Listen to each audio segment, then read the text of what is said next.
Joseph was loved by his father Jacob more than any of his brothers. He gave him a richly ornamented robe, a coat of many colors. But his brothers hated him. Joseph said, "Listen to this dream I had. We were binding sheaves of grain in the field, when suddenly my sheaf stood upright, while yours gathered around mine and bowed down. They sneered, 'Will you really rule over us?'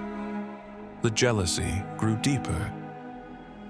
When they saw him coming, they plotted, 'Here comes that dreamer. Let's kill him and see what comes of his dreams.' Instead, they stripped him of his robe and threw him into a dry cistern. When a caravan of Ishmaelites came by, they sold him for 20 pieces of silver.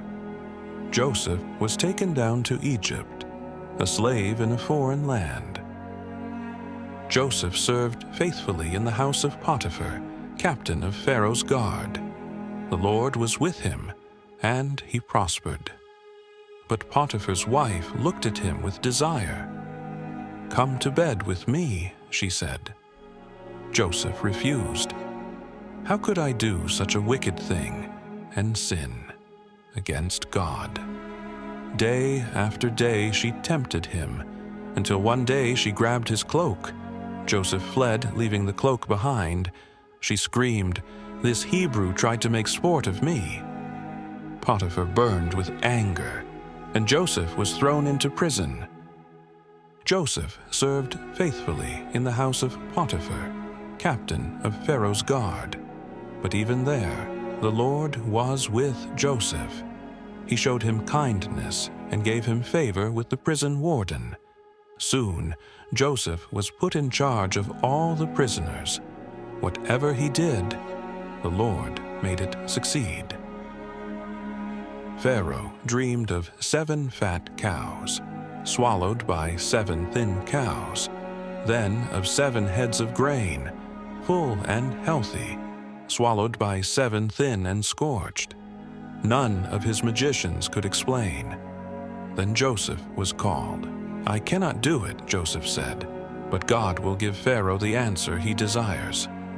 Joseph declared, 7 years of abundance, then 7 years of famine. Appoint a wise man to prepare, so Egypt will survive." Pharaoh said, "Can we find anyone like this man, one in whom is the Spirit of God?" He placed his signet ring on Joseph's hand. Joseph was clothed in fine linen and set over all Egypt. Years later, famine struck the land, and Joseph's brothers came to Egypt for food. They bowed before him, not knowing it was Joseph. He sent everyone out and wept loudly. "I am Joseph. Is my father still living?" His brothers were terrified, but Joseph said, "Do not be afraid. It was not you who sent me here, but God. He made me father to Pharaoh, lord of his entire household, and ruler of all Egypt." Joseph was betrayed, enslaved, falsely accused, imprisoned, but through it all, God was with him. What others meant for evil, God turned for good. When life feels unfair, will we still trust his plan? When the world betrays us, will we still cling to his presence? The same God who raised Joseph from the pit to the palace still works all things for good today.